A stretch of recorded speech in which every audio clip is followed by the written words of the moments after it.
आगामी नवोदय विद्यालय से संबंधित एक सवाल है, उसी पुस्तक से एक सवाल है।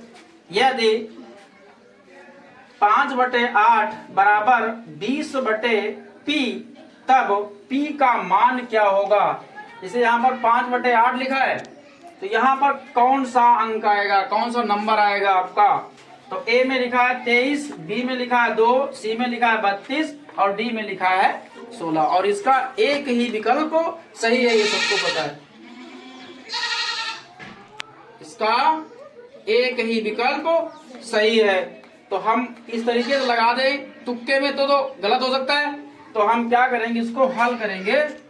तो लिखेंगे हल बराबर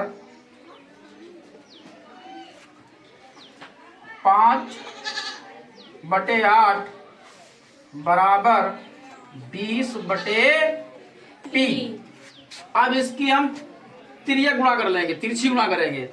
तो अब क्या करना है, 5 को गुणा करना है किससे, p से। तो कितना हो जाएगा, 5 गुणे p बराबर, अब किससे गुणा करना है, 8 को 20 से।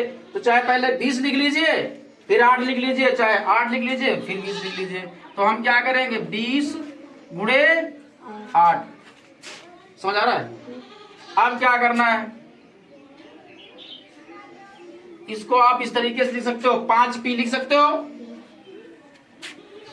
इसकी और इसकी गुणा करनी है, तो 20 का पहाड़ा संभवतः सबको मालूम है। तो 20 अट्ठे 20 का पहाड़ा पढ़िए 8 बार, 20 अट्ठे 160, या 8 का पहाड़ा शून्य में पढ़ेंगे तो शून्य हो जाएगा, और 8 दूनी 16, कितना हो गया, 160।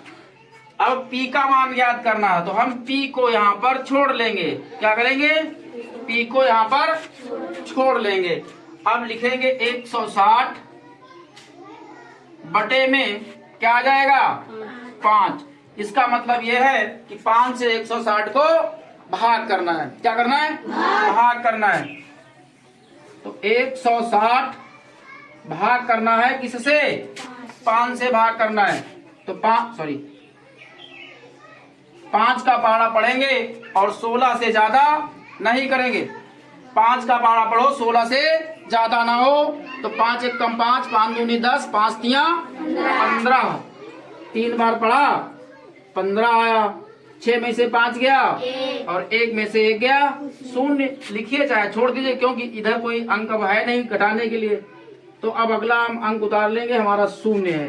अब 5 का पहाड़ा पढ़ेंगे और 10 से ज्यादा नहीं करेंगे। 5 का पहाड़ा पढ़िए, 10 से ज्यादा ना हो, 5 दूनी 10। अब ये शून्य हो जाएगा, ये भी शून्य हो जाएगा। कितना आएगा, p बराबर कितना आया, 32। अब कौन सा विकल्प हमारा सही है, सी वाला विकल्प सही है। नहीं समझे आप, समझ आया। तो अब यहाँ पर लिख सकते हैं, हम इसी को आंसर करेंगे और यहाँ लिख लेंगे अतः विकल्प